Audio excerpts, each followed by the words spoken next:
Kuzuzangpo guys, Kuzuzangpo, hello, namaste. And guess what? Currently I'm here in my village. Videos over video. I couldn't make any videos due to very personal reason. I couldn't make any videos, but I'm back here today. And usually when I make videos, I usually speak in either Shacho, English or Zonka, but today it's quite different. I'm gonna speak in Lotsamka, okay? I'm gonna speak in Lotsamka. So I hope everyone is safe. I hope 2026 is treating you all good. For the first time, म हाम्रो लोछामखामा speak गर्दैछु. So तपाईहरु सबैजनालाई मेरोबाट very good morning, नमस्ते अन्त नयाँ सालको शुभकामना. म चाहिँ भने अहिले यहाँ मेरो गाउँमा आएको छु. गाउँमा आएर धेरै खुसी लाग्यो. एक्चुअली म यहाँ आउने कारण पनि एउटा भेरी इम्पोर्टेन्ट रिजनले लिएर आएको थियो. So it's been almost 5 years भएछ म यहाँ गाउँमा नआएर. सो लट अफ चेन्जेस अन्त यहाँ आएर मलाई धेरै खुसी लाग्यो. किनभने मेरो यहाँ काका बडाहरू, बडी छेमाहरू, मेरो छिमेकीहरू, आफन्तहरू, दाजुभाइ, दिदी बहिनी सबैजना इष्टमित्रहरूसँग सबैजनासँग भेटघाट भयो. अन्त भेटघाट भएर धेरै रमाइलो भयो, धेरै खुसी लाग्यो. आज चाहिँ भने म फर्केर अब थिम्पू जानु लागेको. अब I'll be moving in about 1 hour. मैले केही भिडियोजहरु पनि बनाएन किनभने अलिकति पर्सनल थियो नबनाउनुको कारण. अन्त आज चाहिँ अब यहाँ बसेर हप्ता 10 दिन भयो. अब आज चाहिँ फर्किनु लागेको हो. अन्त यहाँको मौसम भन्नु पर्दाखेरि आजकल चाहिँ धेरै फेभरेबल छ यहाँको वेदर. किनभने यहाँको अहिलेको समयमा एकदमै पानी पनि छैन, घाम पनि त्यति साह्रो छैन हो. जाडो पनि अलिअलि छ तर खप्नु सक्दो क्या.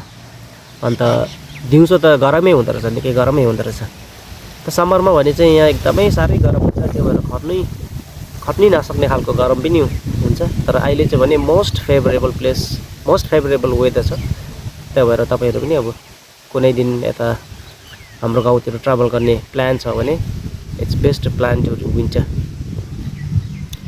अन्त यसो मेरो अहिले चाहिँ म यहाँ छु. यो चाहिँ हाम्रो घर हो, मेरो हैन. अब यो चाहिँ हाम्रो घर हो. यहाँ एउटा सानो किचन ठ्याक्कै छ. यो चाहिँ हाम्रो यहाँ भित्र सानो एउटा बेङ्गलो हाउस. अन्त यसो देखाउँछु नि म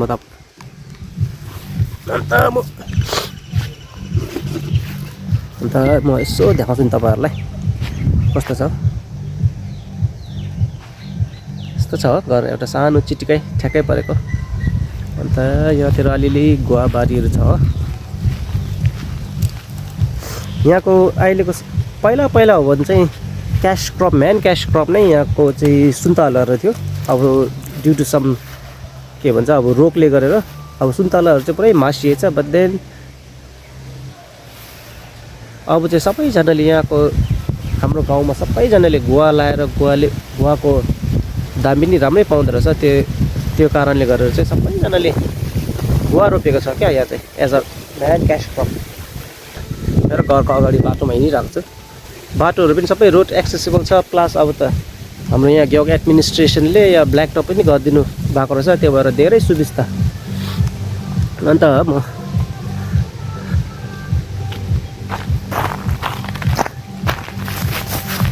यो चाहिँ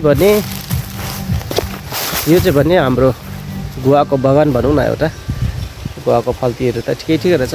तर द मोस्ट डिफिकल्ट त्यो गुवाको यो खेती गर्दाखेरि most difficult part is to have त्यो के भन्छ पानीको सप्लाईको चाहिँ धेरै प्रब्लम रहेछ यहाँ. पानीको सप्लाई किनभने सबैजनाले अब गुवा लाउनु भएको छ. अन्त पानीको सोर्स कम्ती छ.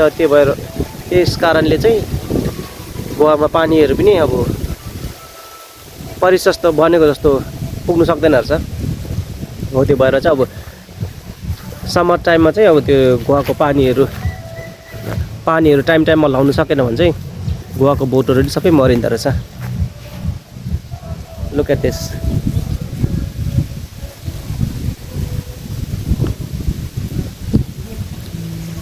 तलसम्म छ। यहाँ चाहिँ मेरो काकाको घर हो।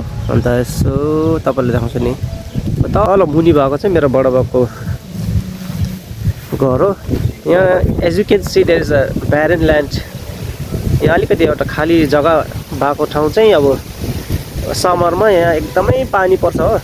र त्यो थन्डर लाइटनिङले गरेर नि, थन्डरले गरेर यहाँ एउटा गुवामा लागेको थियो अरे, दाजुले भन्नुहुन्थ्यो। अब यहाँ एउटा चट्याङ भनिन्छ नि, थन्डर योले लागेर चाहिँ यहाँको यो चाहिँ चुक्ति नै सुकेर गएछ, सबै मरेछ यहाँ यो एरियामा चाहिँ। यहाँ मुनिको पनि हाम्रै हेर्छ गुवाहरू। अन्त गुवाको फल्तीहरू चाहिँ कस्तो रहेछ म तपाईँहरूलाई देखाउँछु नि। यहाँ हेर्नुहोस्, यस्तो छ हो।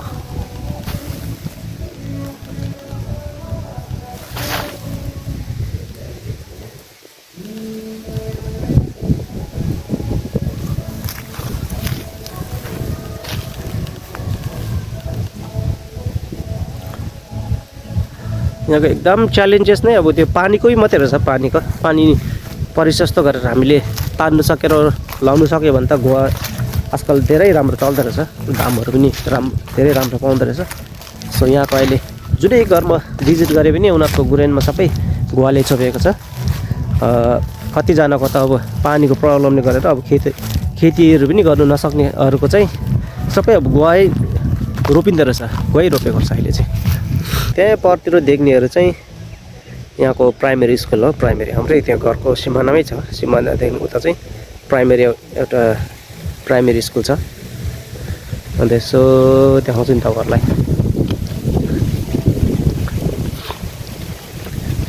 विन्टरमा चाहिँ एकदमै बवाल छ यहाँको वेदर चाहिँ क्या।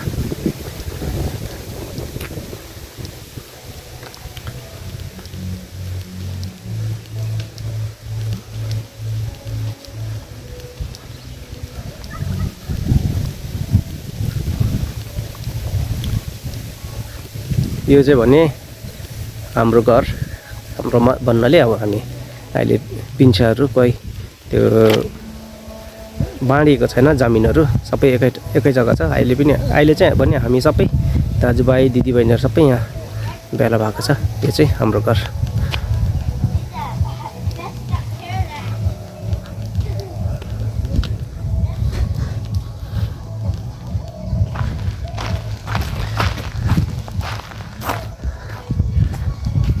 Hi, bro.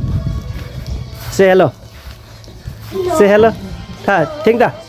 Turn around and say hello. Hello.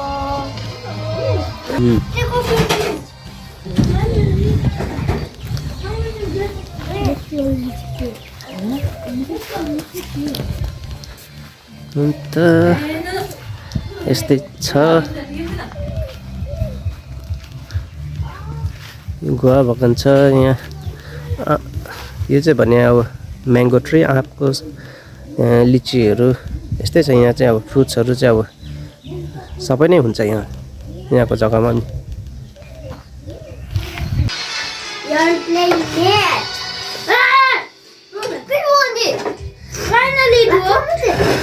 Everyone is busy with their own phone. So this is the generation we have. I'm not gonna take down you take leave. Thank you. Thank you. I take some water. I will do 2 hours to play this guitar. What?